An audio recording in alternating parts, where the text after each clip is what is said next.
she is there. I am. Thank you so much, Kayla. You did a great job at doing a quick overview of why we're here and how we got started. I'm just going to make sure. Yes, we are recording. So welcome, everyone. Hopefully you take away some awesome things from this webinar about ways that you can get involved with national 4-H opportunities. And hopefully you take them back and share them with members of your 4-H club. A lot of you are state officers or some equivalent in your state, so you can share this as you're out and about promoting the program.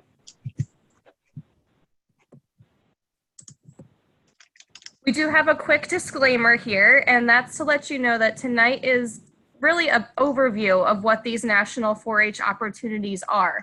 Your state may have some specific application or qualifying guidelines for participating in these events, so we certainly encourage you to check with your local or state 4-H staff for more information. If any of these sound like something you would like to participate in, just check in with those folks about how you can go about applying for them.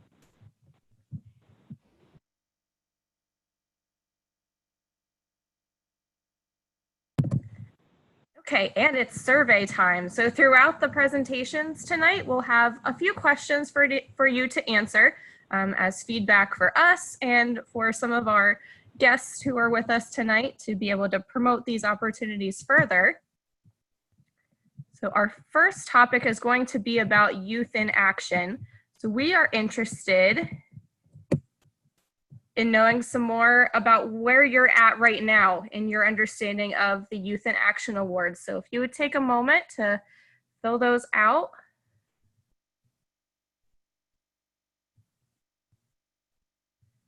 So on a scale of 1 to 5, rate your knowledge about this opportunity.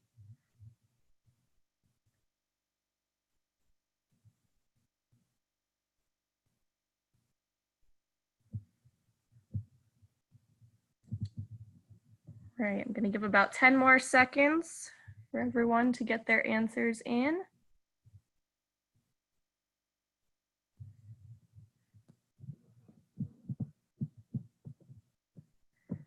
All right.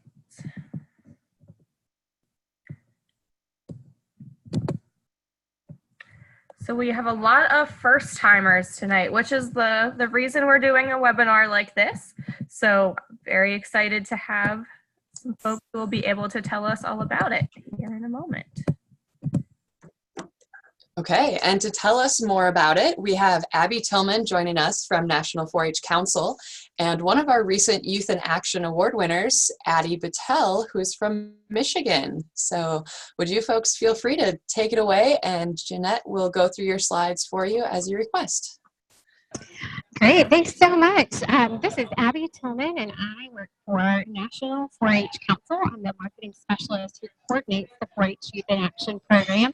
I am going to apologize, but it's a little loud where I am. I am traveling with family, but wanted to have the opportunity to jump on and chat with you all about the Youth in Action program and this opportunity.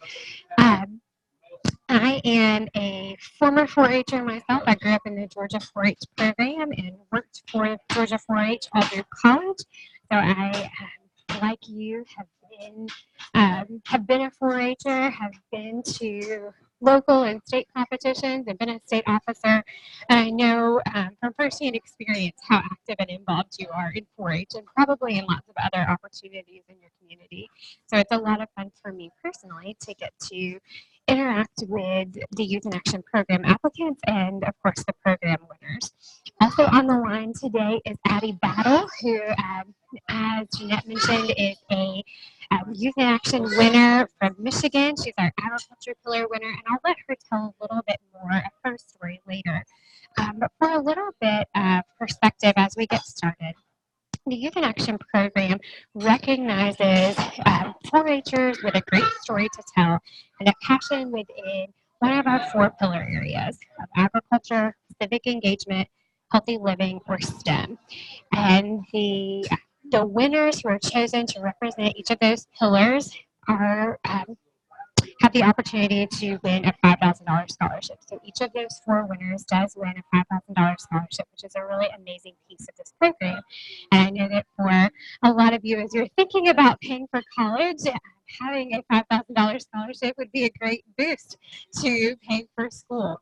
So let's talk a little bit about the qualifications for the program. The program is open to any 4-H'er between the ages of 15 and 19. For more specifics around those age requirements, you can take a look at the guidelines that are available on our website, which is there on the slide, 4-h.org/youth-in-action. But as you are thinking about applying for this program, the program is open to anyone who's a part of any 4-H club, whether it's traditional or a non-traditional type of 4-H club. But the main focus here of this program and the application is sharing your story, starting with sharing how 4-H has impacted you personally, and then how you've taken those things that you've learned in 4-H and impacted your community, impacted other people within your pillar area of choice. You can refer to the guidelines that are found online for more information and more details around choosing a pillar and what to think about when you're completing the application. And you can always reach out to me at youthinaction@4-h.org for any questions. When you log on to complete that application, you'll be completing 2 short answer questions. You'll also be submitting a video requirement and a few photos that help us to get a full picture of who you are, what kind of speaker you are, and what the work that you've done in your community has looked like. And then the last piece that is a part of that application requirement is a reference form that you're able to download and have someone who's close to your program complete that form for you to share from their perspective what your leadership has looked like. The deadline for this program is October 21st, so it's coming up here in just a couple of weeks. So you've still got time, though, to complete the application. I think you'll find that it won't take you too terribly long to put it together. And for those of you who are already filling out other college applications or other scholarship applications, I think you'll find that some of the elements are pretty similar, that you'll be able to easily translate that work. But now, without further ado, I'd love to pass it over to Addie Battle, who is our 2019 4-H Youth in Action Agriculture Pillar winner. Addie has been a fantastic representative of Michigan 4-H and of 4-Hers nationwide in various avenues over the last year.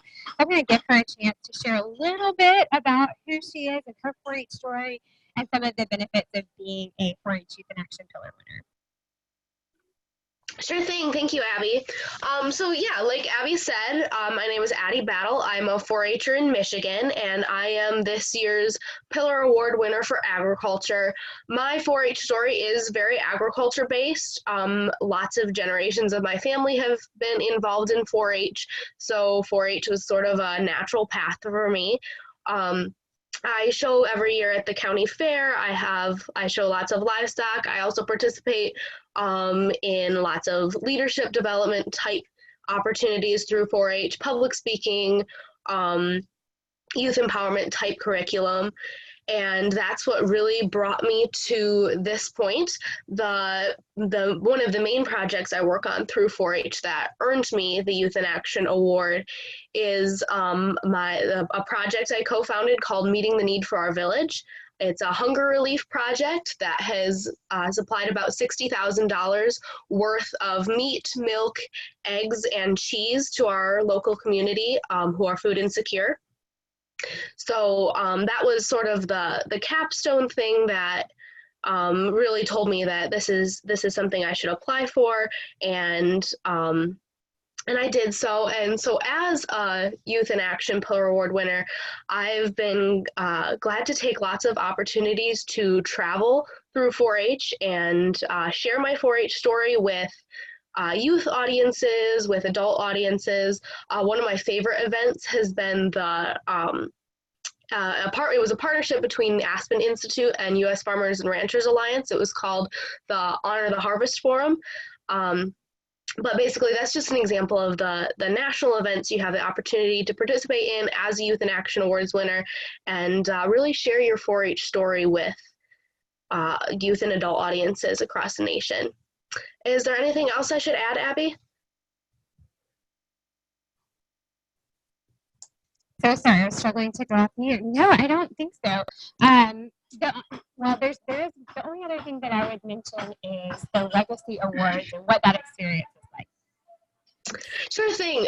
The Legacy Awards evening is very exciting. So that's a big National 4-H event for lots of National 4-H donors and youth and other adults who have done a lot of work through National 4-H. It's really an evening all about the 4-pillar winners. So we get to dress up. They actually brought in like hair and makeup artists for us, which was super duper fun. And we got to walk across this thing that was called the green carpet. Just like you think of a red carpet, and we're asked questions and we get another chance to share our 4-H story. We're treated to a wonderful meal and each have a chance to share our 4-H story in front of the crowd there. It's a really fun evening. Great. Thanks so much, Addie. Are we taking questions now, or will that be in breakout groups, or what's the best way to go from here? All right, good question. What we are having next is rolling through to our next topic. If folks have a question that we can put in the chat box, we will go ahead and answer that as we can. So Abby or Addie, if you see something particular to Youth in Action, please respond in the chat box. But anybody who self-selected during registration to learn more about Youth in Action will have face-to-face time during our breakouts. All right, so I wanted to thank Abby and Addie for both contributing here. We've got another survey that Jeanette will get us segued into our next topic.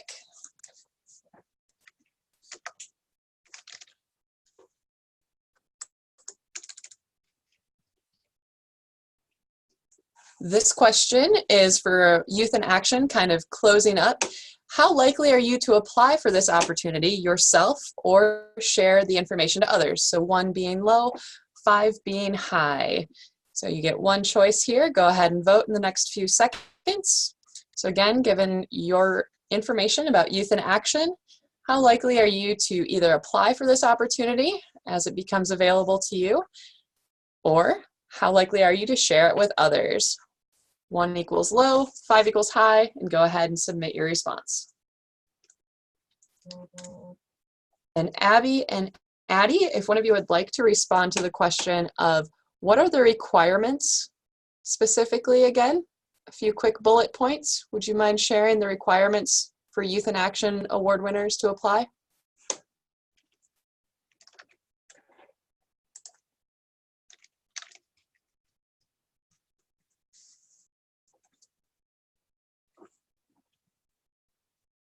All right, the survey is now closed. Abby is going to respond to that question about requirements for applying to Youth in Action, and we're going to go into our next survey for previewing the upcoming topic. For Citizenship Washington Focus and Leadership Washington Focus, we have Noor El-Shafi, who is a 4-H alum and 4-H program assistant alum from National 4-H Council, and also serves as a Youth in Action or Youth Advisory Committee member for National 4-H to be joining us here in a minute. So before Noor welcomes us for CWF and LWF, please rank your interest and knowledge on these two topics on a scale of 1 to 5. 1, you know nothing about either of these, or 5, you are very familiar. Some of you may have traveled to one of these trips already. So go ahead and check that in on the poll, and we'll have that closed out in about 15 seconds. Some of you may be joining us just from a phone and not have video capability today. So I'm just going to read out the response that Abby had typed in the chat box. There was a question regarding the Youth in Action Award qualifications. Abby's answer is the application includes 2 short answer questions, 1 60-second video, 2 photos of your work in action, 1 headshot, and a reference form. So thanks for responding to that. Okay, let's move on to CWF and LWF. Noor, are you here? I'm here. Hello, everybody. Thank you all for coming in tonight. As Kayla mentioned, I'm Neural Shaffi, really proud Ohio 4-H alum, former program assistant, and currently actually get the lovely chance to work with Abby as a part of the Youth Advisory Committee. And I'm here to talk to you today about one of the best experiences that I ever had on both sides of the coin as a delegate, but also as a program assistant with Citizenship Washington Focus and Leadership Washington Focus. So let's dive into it. So Citizenship Washington Focus, or CWF, and then you can just go one more slide. Perfect, almost. Perfect, thank you. So Citizenship Washington Focus, or CWF, formerly known as Citizenship Short Course, which you might have heard some of your parents talk about, is the premier leadership and citizenship program for high school students, and it's a wonderful 4-H tradition that actually dates back over 50 years. So there's a really great chance your parents might have participated, club advisors, other people in your 4-H communities, but it's really amazing and something that you will get the chance to now be a part of. And it's unique in that it allows students, both 4-Hers as well as non-4-Hers, to explore our nation's capital while also developing your skills through hands-on learning, and you'll make friendships that last way beyond your time in DC. And so CWF actually runs for 6 weeks each summer. And so every state or delegation gets to select a specific week. Again, as we've mentioned, each state, county, delegation has their own application process. And so we'll attend one of those weeks. And one of them actually does happen to be over the 4th of July, which is a very unique experience to get to see Washington, D.C. all lit up on America's birthday. But CWF does run for 6 weeks, and students and chaperones are housed at the National 4-H Conference Center. And this is located in Chevy Chase, Maryland, and it's right around the corner just outside of Washington, D.C. And so as a delegate, you will have the chance to travel into D.C. every single day and will only be in Maryland for the duration of the stay, so in the evenings.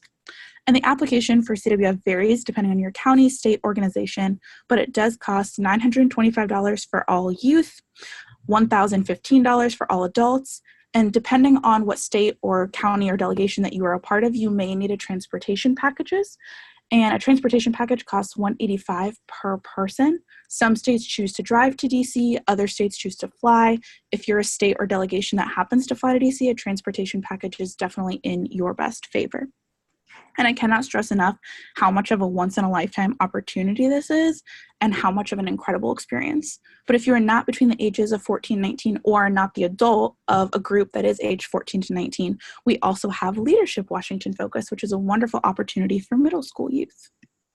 And so LWF is similar in the sense that it is a week-long 4-H leadership program. And we can go ahead and also move to the next slide for that one. And students during this trip will be allowed to build confidence, experience motivational skills, practice teamwork, get to meet people, explore DC, and all of this is done throughout tours that actually go into the city, as well as workshops that are hosted on the National 4-H Conference Center's grounds. And Leadership Washington Focus is actually only offered for 1 week throughout the summer, and for 2020, it'll be July 27th through July 31st. Also located in Chevy Chase, Maryland, with trips every single day into Washington, D.C. And Leadership Washington Focus is a little bit cheaper than Citizenship Washington Focus, as it is a shorter duration that you'll be experiencing the trip. For youth, it is $725 per person, and for adults, it's $850 per person. And this also includes all of the lodging, all of the sites, a variety of activities and initiatives, souvenir packs, and also facilitation from a program assistant. And I apologize for not explaining this earlier, but program assistants are collegiate youth that apply and are selected for the summer period. And they are with the delegation serving as a resident advisor, answering all questions, facilitating the workshops, leading the tours. All of them are certified Washington, D.C. tour guides and have had extensive training to prepare for each delegation's visit. And so the collegiate program assistants that are selected for Citizenship Washington Focus stay throughout until the end of Leadership Washington Focus. And so they'll be also working. So if your state or your group happens to have middle schoolers and high schoolers and you participate in both programs and happen to come twice, you will see the same program assistants for each week. And so LWF is also such a once-in-a-lifetime opportunity, and for most often than not, if you participate in Leadership Washington Focus, it's really a stepping stone to allow for you to then come back once you are between the ages of 14 and 19 and participate in Citizenship Washington Focus, so you can further develop your skills and become an active citizen, and then take everything that you learn back to your home community, back to your home state, and really implement to create positive change. Thank you. Excellent. Thank you, Noor. Again, if anybody has any questions that they'd like to type in the chat box at this time, go ahead and do so. Or if you selected CWF LWF for the breakout, you'll have the chance to meet virtually face-to-face with Noor in about 20 minutes. So we have the survey here. How likely are you to contact your 4-H staff about attending LWF or CWF or sharing this information with others? Again, 1 being low, probably not likely, to 5 being high, I'm very likely to seek out more information to attend or pass this on to others. We do have one question or comment here that's been put in the chat box regarding interest in the application process to be a summer college intern, such as what Noor has been as what's called a 4-H program assistant. These folks do live and work in Washington, D.C. and stay at the National 4-H Conference Center all summer long, and that is a paid internship. So that is a question that you can definitely forward on to Noor, and Noor might be able to type that in the chat box and let us know the answer. All right, our next slide should bring us to National 4-H Congress. We'd like to introduce Miss Sophie Hutchinson, who is a Pennsylvania 4-H alum, who is also serving as a Youth Advisory Committee member for National 4-H Council. And we will open up with a survey regarding National 4-H Congress. So all of those who are joining us should have that poll that just came up on a scale of 1 to 5. Again, 1, not at all familiar, 5, very familiar. Rate your knowledge of this event. National 4-H Congress, not to be confused with the National 4-H Conference, which is coming up here shortly after in the webinar. So National 4-H Congress, some of you know this as the trip that is hosted in Atlanta, so keep that in mind. So go ahead and answer in the polls. We are keeping these poll responses just as a general guideline for those of us facilitating, so we know how many people get this kind of information across the country. So thanks for plugging in your answer. Looks like the poll is closed, and we're going to turn it over to Sophie. Hi everybody, this is Sophie, and I'm going to tell you a little bit about National 4-H Congress, which I got to attend just about 8 years ago. Most things are pretty much the same, but I can tell you a little bit about my experience and how awesome of an event it is. It is the premier experience for National 4-H members, held for 5 days in late November. So it's usually the 5 days after Thanksgiving that this event is held. So you may have to, cut your Thanksgiving short, but it does fall for most people through a break through school. So that does give you a little bit more opportunity to not have to take school off for the event. But it really engages high school aged 4-H members in leadership, citizenship, global awareness, and inclusion through different workshops, different speakers, and also the opportunity to network with so many amazing 4-Hers from all across the country. So some examples of workshops that you can attend at National Congress, anything from cooking with the chefs at the amazing hotel that you get to stay at, yoga, or your leadership, your public speaking, any of those sort of workshops you have the opportunity to take. There are also other opportunities that you are able to take part in at National Congress. This includes a international dinner and dance that it's kind of like 4-H prom is how I would compare it. Everyone gets very dressed up. There's the opportunity to try different foods. They decorate the venue. It's very beautiful. There are opportunities to tour Atlanta. Depending on the tour that you choose, it can be anything from visiting the world of Coca-Cola, visiting the aquarium, going to the CNN building. A lot of those tours usually are the same year after year, but you know, always subject to change. They're also team building, and there's a community service opportunity you can get assigned to, and it really gets you more involved in the community in Atlanta, and also, you know, helps you work together with other 4-Hers and really get to know each other beyond, you know, sitting in workshops or going to a fancy dance. You really like get into the community, and it really does that hands-on learning.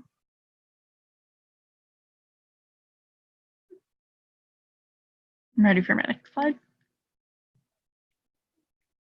So to attend National 4-H Congress, it's really up to your particular state. Some of it is, you know, an award, you know, for maybe a project book completion. It might be senior members of your program who are chosen. So each state determines the number of youth that can attend and their selection process. Almost every state attends. So definitely check in with your local extension office to see how your state selects. And that'll give you more information on if you are eligible, if your state attends, or if your state isn't currently attending and you're interested, maybe get, you know, a little bit of interest out there and see if it is an opportunity for you.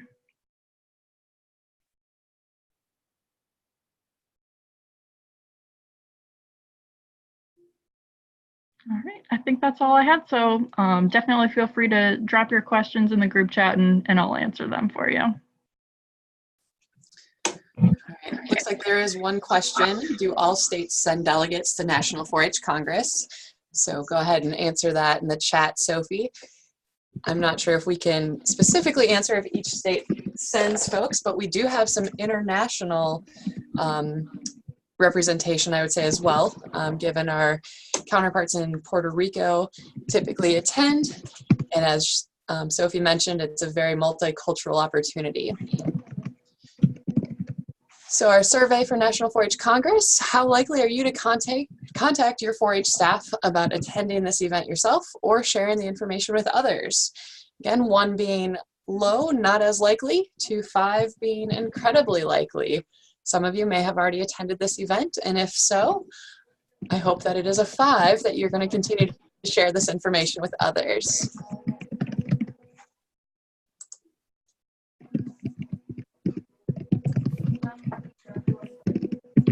If somebody does have a question about their particular state sending delegates to National 4-H Congress, please make sure that you reach out to your county educator first. If you don't have somebody to reach out in your county office, please contact your state 4-H office, because often it is the state 4-H programs that organize statewide travel to go to the event.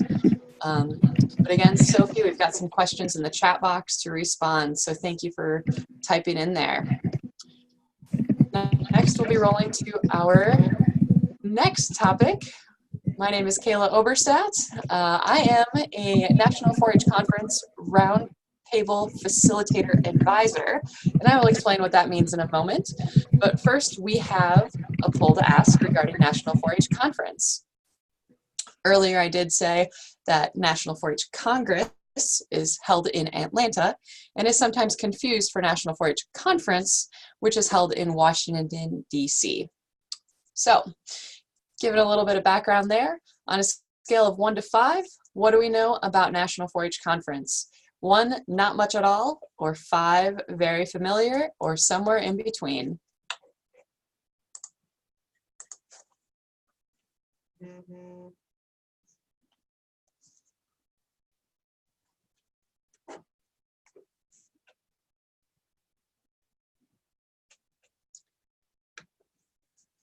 All right, I see National 4-H Congress is getting some good chat happening in our chat box. If you continue to have questions, please type them in, and Sophie is actively answering those. If our poll is closed for conference, we will run right into those slides. So first things, National 4-H Conference is held in Washington, D.C. It is seen as a premier youth leadership opportunity hosted by our U.S. Department of Agriculture, and it is eligible to 4-H members ages 15 to 19. This conference is typically happening in the spring. Upcoming 2020 dates include March 28th through April 2nd. This conference has the unique opportunity that it has typically fallen along peak cherry blossom season in Washington, D.C. So it is a very beautiful time to be out in our nation's capital. And I hope that that can continue this coming year, even though it's a little earlier than usual. Typically, National 4-H Conference is the first or second week in April, but again, due to our staffing and due to scheduling obligations, some years has to go a little earlier. So March 28th is the kickoff this year. Each state will determine the delegate selection. So as we mentioned at the beginning of this webinar, every single state that sends 4-H youth to one of these learning opportunities might have something like a county application or a state application or an interview at the local level, or maybe it's an awarded trip based on their involvement. I can only speak to Ohio's involvement, and that somebody must be on a teen leadership council in order to apply for National 4-H Conference. Whereas my previous involvement in another state, it was open to any teenager to apply, and there was a state-based enrollment review to see that we're representing different parts of the state and having folks positively represent multiple aspects of 4-H. So again, each state will be different based on their delegate selection. The goal of this conference is truly civic engagement. And in my next slide, I will explain how that process takes place. So as a delegate to National 4-H Conference, when you apply, you get to select a topic. Those topics can include something such as education, the natural environment, agriculture, youth policy, youth health topics, maybe even Department of Transportation or distracted driving. Those types of topics have been roundtable topics in the past years. Roundtables typically have about 12 to 14 topics each year, and a delegate can only be in one roundtable. You would be joined by approximately 15 other youth. And so this group of 16 young people is part of this roundtable for the entire span of conference, where they work together under the direction of a collegiate facilitator. I mentioned that I am the advisor to college facilitators. So my experience at National Conference is to be an adult advisor to the college students who then advise the youth delegates who are in high school. They go through half a year's worth of training to be a college facilitator. So some of you who've been or interested in being at National 4-H Conference might see that as your next step. But going back, focus specifically here at National 4-H Conference, this roundtable group selection, what does that look like?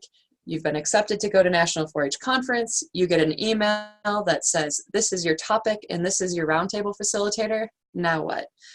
What your group will do is you will meet and present your research and local perspectives of your topic when you come to DC. So it is a working conference. You are expected to do a little bit of background before you arrive in Washington, DC. Without that background knowledge or information, you can still be successful, but please know that it is much more effective to your experience and those of your teammates if you take part in doing a little bit of background research of what your local policies, interests, and other such stakeholders might see for this topic. So you can represent your state when you go to Washington. With your group of roundtable delegates, you'll develop a briefing that you're going to share with a federal partner. I mentioned the topic of distracted driving. There was a group of teenagers that discussed what it looked like for texting and driving, for example. They were asked to present to the Department of Transportation on more effective ways to respond to this epidemic of texting and driving, or distracted driving overall.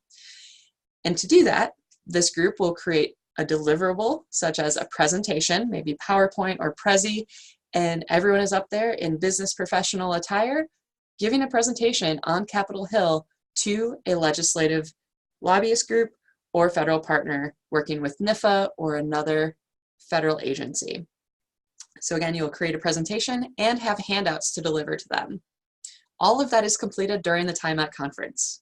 So you can bet that it is a busy week, but it is a very successful week. And the other thing that happens for delegates while at conference is congressional visits. So your state will meet with your state representatives on Capitol Hill for an entire day. You can self-select those scheduled appointments through your state 4-H office or other staff who work with your senators or elected officials. That is not organized by National 4-H Conference staff. That is organized by your state 4-H staff to determine where and when you are meeting with some of your congresspeople or senators. So that's some of what you would experience. On the next slide, I'll explain a few more things that happen with National 4-H Conference in DC, what you will experience.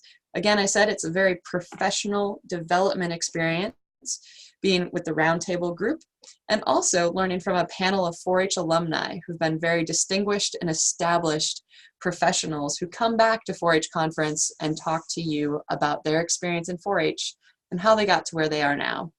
You'll also get to network with National 4-H representatives. Delegates from all 50 states are eligible to come, as well as Canada and Puerto Rico.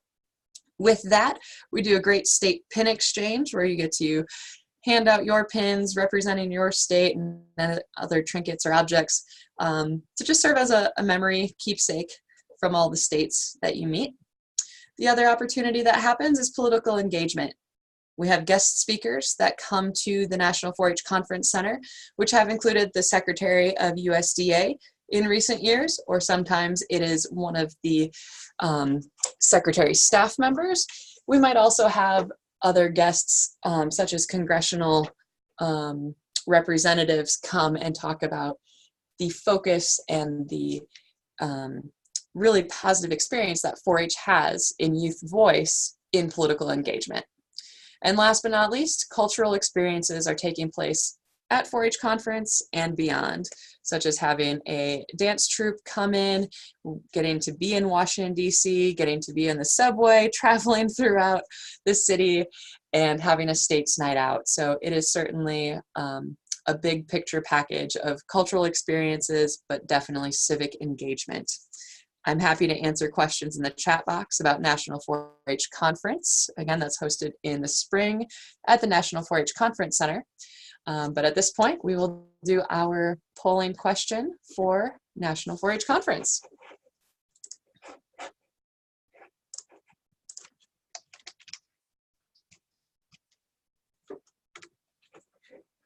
So here again, how likely are you to contact your 4-H staff about attending National 4-H Conference or sharing this information with others? 1 being low, 5 being high.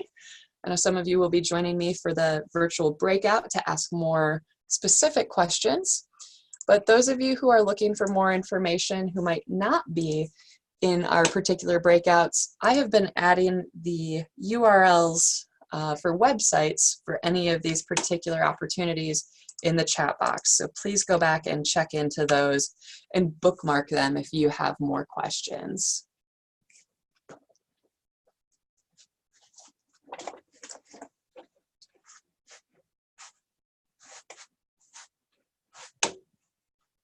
All right, we will get that poll closed and move on to our next topic. We have one final presenter to join us, and I'd like to thank him for joining us from Washington, D.C. Freeman Thompson will be stepping on here to talk to us about the National 4-H Summit Series that's hosted by National 4-H Council. So before we get the ball rolling with Freeman, we have one more poll question to ask. How much do you know about our 4-H Summit Series? So you can check the box of 1 being not so experienced, recognizing what the 4-H Summit Series is, or 5, very familiar. You might have actually gone to 1 or more of these.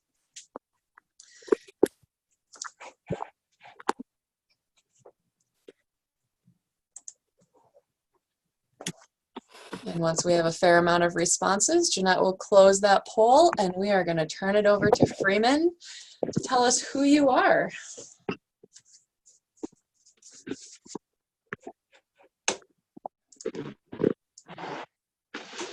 All right, well, thank you so much. And thank you for giving me the opportunity to talk about our summit series. Again, my name is Freeman Thompson. I work at National 4-H Council and Conference Center as the Director of Center Events. And along with the summit series, we also host and run CWF and LWF, as well as our summit series and our CWF inauguration program that I might briefly speak about at the end of my time. But for the summit series, this is going to be our 7th year, so still a relatively new program that we've been hosting at the Conference Center. And we really thought that there was an awesome opportunity to host more national events so that young people, young 4-Hers could come together and focus on specific issue topics that they are working on. So for a lot of our events, our CWF and our LWF, it's an opportunity to visit Washington, D.C., get engaged with civic engagement. But our summit series allows for young people to come together and if they have a focus on ag science, if they have a focus in STEM, healthy living, or photography. It allows, our summit series does 3 things. It allows for young people to network with 4-Hers from across the country. It offers an opportunity to both view and present workshops if they apply to present workshops. So our summit series has a very robust workshop component to it as well. We also have a pretty robust career panel as well too. And the career focus is something that is really important to the summit series so that you can see where you can go with your, how much you enjoy working on healthy living topics or agri-science topics. You can actually see and talk to people that are industry leaders here in Washington, D.C., and talk to them about their experiences and how they've gotten to where they are. We have great keynote speakers as well too. We'll be joined for our ag site, for example, we'll be joined at our ag summit this year by the CEO of the National Wheat Growers Alliance. We will also be joined by people from Bayer and all sorts of people that will give an opportunity to kind of speak towards kind of what's going on in the industry, what is going on in the topic at hand. There's also, for a lot of these different programs, action plans. And so if you come with a program, if you come with a team of people, maybe you are a healthy living ambassador in your state, or you and your club are very focused on ag science, you all will actually put together action plans to take what it is that you learn at the summit series and put those thoughts and ideas in action. We do that for our STEM Summit, our Agri-Science Summit, and our Healthy Living Summit. And our Photography Summit, which is going into its 2nd year, you'll actually be able to go and put together a portfolio of all of your time in Washington, D.C. So we give you lots of times to get in and around the city, see some different sites throughout Washington, D.C. while learning a lot of the different aspects of photography. With regards to how you come to these summits, it's a little bit different than some of the other national opportunities. While we do recommend that you still reach out to your state or county offices to see if you can join a group together to come. If you and maybe a couple of your friends, you can find a chaperone to come with you. If your state decides that they do not want to send a delegation to one of the summits, you can actually put together a delegation yourself of like-minded friends to come and enjoy the summit as well too. The summits range in size from about 100 people for some of our more hands-on activities like our STEM Summit and our Photography Summit to upwards of about 300 people for the Healthy Living Program. I want to come back to one piece about the workshops that I was talking about. It also provides an opportunity to present workshops that you may be doing in your state, maybe doing in your county. Maybe you have done a program and you want to do a workshop talking about how successful your program was in your state or your county. A lot of the workshops that we have are both led by industry leaders, but we also have workshops led by both 4-H staff and 4-H youth that allow for young people to share their best practices, share what it is that they're doing in their neck of the woods, and possibly take some other, whether it's curriculum or programs, and maybe install them back in their communities when they go back, when they come back from those different summits. So again, these summits are really new national opportunities to allow for young people to share best practices, try to figure out a career path for themselves, and to have a good time in Washington, D.C. at the National 4-H Conference Center. I'll be happy to go into more detail about the specific topics when we go into our different breakout rooms. And if there's any questions in the chat, I'll be happy to answer them there too. Excellent. Thank you so much, Freeman. We will have a quick poll, I believe, to rank our interest on the summit series.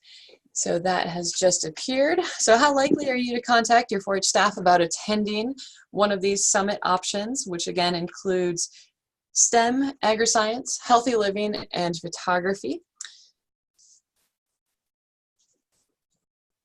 For more information, I have included the link to the National 4-H Center and their website directly to the youth summits. So as Freeman said, even if your state is not organizing a delegation, if that's of personal interest to you, please check that out. And you might be joining Freeman in our breakout room to ask more direct questions here in a few moments.